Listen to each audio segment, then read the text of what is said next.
The Borg are as important to Star Trek's origin story as the Vulcans. When most fans think about the origin of Star Trek, the Vulcans often come to mind first.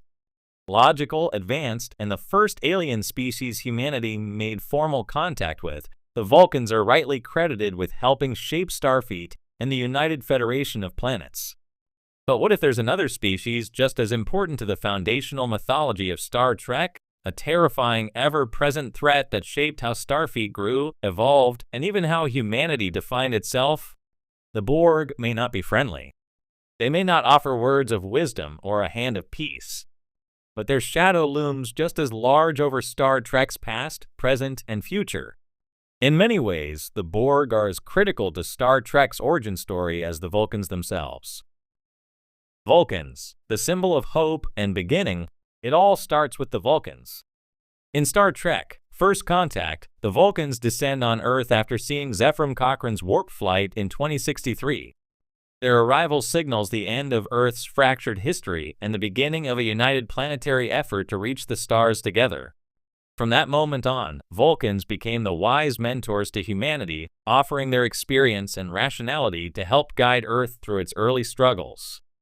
In Star Trek: Enterprise, we saw the tension between these two species. The Vulcans, reluctant to let humanity grow too fast, held back information and doubted their readiness. And yet, their presence acted as a constant benchmark, something humanity had to strive toward or break free from. But the Vulcans were never an existential threat. They didn't force humanity to evolve. They didn't push Earth's survival to the edge. That role would fall to someone else. The Borg, the other side of First Contact. Ironically, it was the Borg who made the Vulcans' arrival possible. In Star Trek: First Contact, time-traveling Borg try to stop Zefram Cochrane's warp flight, seeking to assimilate Earth in the 21st century. The Enterprise crew travels back in time to stop them, preserving the timeline and ensuring Vulcan First Contact occurs as it should. That means, in a roundabout way, the Borg played a key role in Star Trek's very inception. Without the Enterprise's interference, prompted by a Borg invasion, Earth might never have reached the stars in the first place. So, while the Vulcans were the welcoming committee, the Borg were the dark catalyst that made that peaceful moment all the more urgent and necessary. If the Vulcans were the light of a new day, the Borg were the encroaching night that forced humanity to evolve quickly, or be annihilated. The Borg, humanity's mirror in the darkness. Part of what makes the Borg so compelling in the Star Trek mythos is how they reflect a darker version of ourselves. Where the Vulcans represent what we hope to become, rational, wise, peaceful, the Borg reflect what we fear we might become, emotionless, conformist, consumed by technology.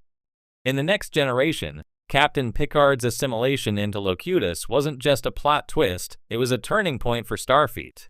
It was the first time Starfleet truly understood that they weren't invincible. The Borg posed a threat unlike any other, one that couldn't be reasoned with, bargained with, or outrun. This fear of losing individuality, of being consumed by a collective mind, directly challenged the very ideals that Starfleet stood for.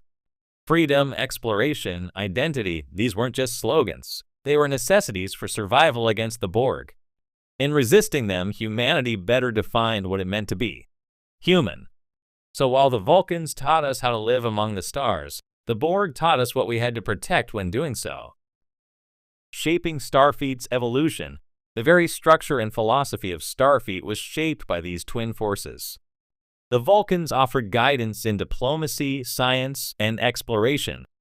But the Borg forced Starfleet to take security, technology, and survival seriously.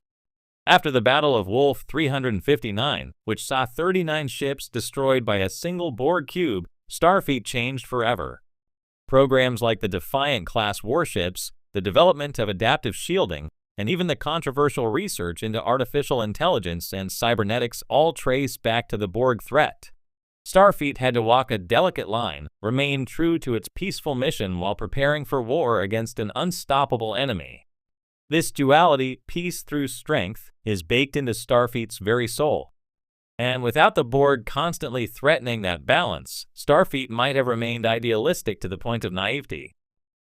Time travel, temporal wars, and the future, the Borg's influence isn't just limited to the 24th century.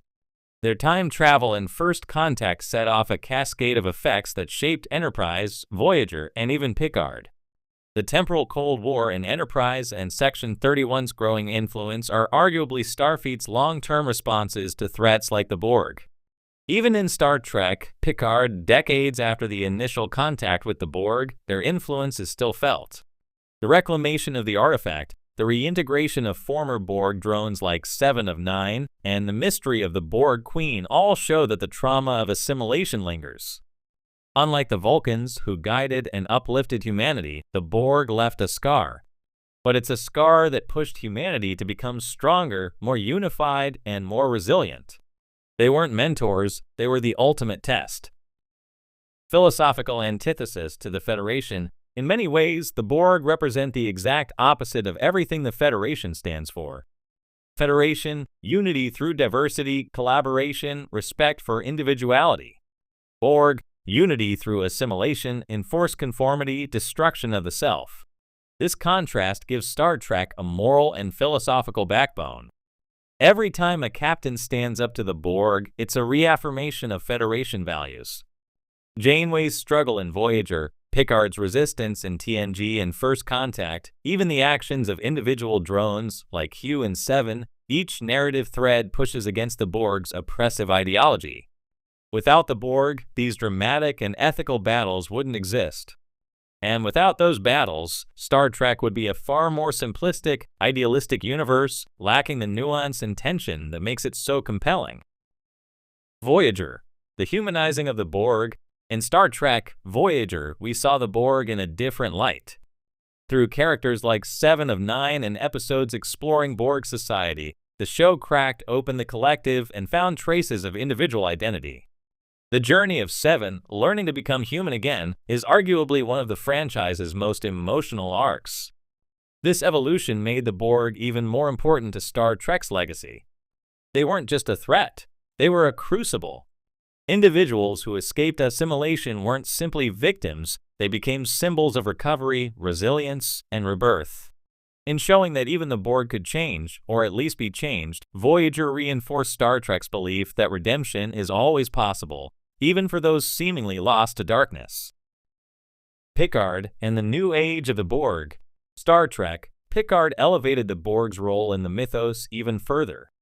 In Season 1, we explored the emotional and psychological cost of assimilation. In Season 2 and 3, new variations of the Borg emerged, some evolved, others desperate, and each iteration pushed the narrative forward. The final confrontation in Picard Season 3 saw the Borg infiltrating the very heart of Starfleet through biological assimilation of younger officers, proving once again that they're not a relic of the past but a persistent threat. But it also showed growth. 7 of 9, once a Borg drone, is now a Starfleet captain. She stands as the perfect bridge between two legacies, the Vulcan-like pursuit of growth and reason, and the Borg-induced struggle for freedom and identity. The balance of light and shadow. Ultimately, the Vulcans and the Borg represent two poles of Star Trek's moral compass. The Vulcans showed us what we could,